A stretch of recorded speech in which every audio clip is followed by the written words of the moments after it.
फिरौन डूब गया। मूसा अलैहिस्सलाम बनी इसराइल को लेकर आगे बढ़े।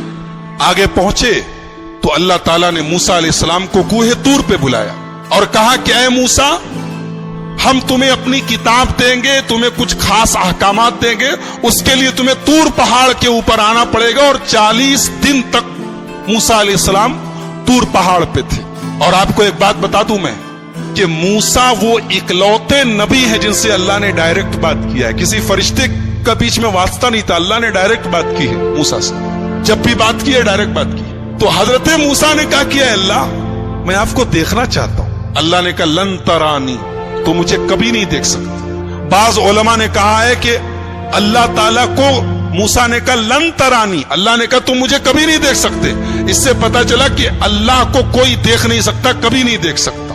मगर यह बात गलत है। दुनिया की आंख से अल्लाह को कभी नहीं देखा जा सकता, लेकिन आखिरत में लोग अल्लाह का दीदार करेंगे। जन्नती जब जन्नत में जाएंगे तो अल्लाह ताला का दीदार करेंगे। ये कुरान से भी साबित है और हदीस से भी साबित है। तो दुनिया की आंख से कोई अल्लाह को नहीं देख सकता। हमारे नबी सल्लल्लाहु अलैहि वसल्लम भी जब मेराज पर गए तो सही बात यह है कि आपने अल्लाह को नहीं देखा, आपने अपने रब का दीदार नहीं किया, जैसा कि बुखारी की रिवायत थी। तो अल्लाह ने कहा कि मूसा, एक काम करो, तुम इस पहाड़ को देखो, इस पहाड़ के ऊपर हम अपनी तजल्ली उतारते हैं, तुम इस पहाड़ को देखो। अगर ये पहाड़ अपनी जगह बरकरार रह गया तो तुम मुझे देख लोगे।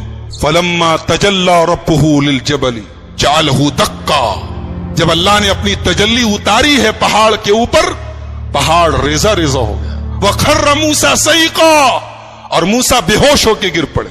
जब मूसा होश में आए तो कहने लगे अल्लाह, मैं तौबा करता हूं, अब आज के बाद मैं ये ऐसी डिमांड नहीं करूंगा, ऐसा मुतालबा नहीं करूंगा, मैं तुझको देखना चाहता हूं। जब मूसा अलैहिस्सलाम तूर पहाड़ से वापस गए तो देखा उनकी कौम ने बछड़े को अपना माबूद बना लिया। उनकी कौम में सामिरी नाम का एक आदमी था, उसने सोने को पिघला करके एक बछड़ा तैयार किया और उस बछड़े के अंदर ऐसा कुछ सिस्टम बना दिया कि जब हवा चलती थी तो बछड़े से आवाज निकलती थी। तो बनी इसराइल से कहा उसने कि यही तुम्हारा खुदा है, और इसी से मिलने के लिए मूसा गए। तो बनी इसराइल उसके आगे सजदा करने लगे। जब मूसा अलैहिस्सलाम आए और देखा कि उनकी कौम बछड़े की इबादत में लग गई है, तो सबसे पहले अपने भाई हारून को पकड़ा, जिनको अपना जानशीन बना के गए। अपने भाई हारून की दाढ़ी पकड़ ली और कहा कि मैंने तुझको अपना जानशीन बनाया था, तूने यही मेरी जानशीनी निभाई है, मेरी कौम बछड़े की इबादत में लग गई। कहा कि मेरे भाई, पहले मेरी बात सुन लो, मेरी दाढ़ी छोड़ दो, मेरा बाल छोड़ दो, पहले मेरी बात तो सुनो। ये सब आपस में झगड़ा कर रहे थे और मैंने समझाने की कोशिश की, लेकिन मैंने देखा कि अगर मैं ज्यादा इंटरफेयर करता हूं तो बात ज्यादा बढ़ जाएगी।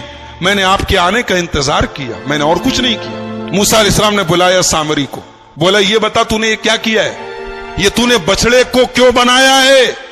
तो सामरी जवाब क्या देता है कि मैंने हजरत जिब्रील के घोड़े के नीचे से मिट्टी ले ली और उस मिट्टी को मिला करके मैंने ये सोने का बछड़ा बनाया है ताकि लोग इसकी इबादत करें। हजरत मूसा ने कहा सामरी से, सुन, आज के बाद तुझे अल्लाह ताला की तरफ से ये सजा मिलती है कि आज के बाद तुझे जिंदगी भर जो छुएगा वो बीमार हो जाएगा। तेरी ये सजा है, तूने बछड़े को माबूद बना के मेरी कौम को शिर्क में डाला।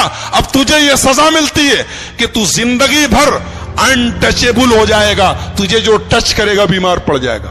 अब सामरी का हाल ये हो गया कि जो उसे छूता था वो बीमार हो जाता था और वो खुद भी बीमार हो जाता था। लिहाजा जब कोई सामरी के पास से गुजरता था वो कहता ला में सांस, मुझको मत छुओ, मुझको टच मत करो।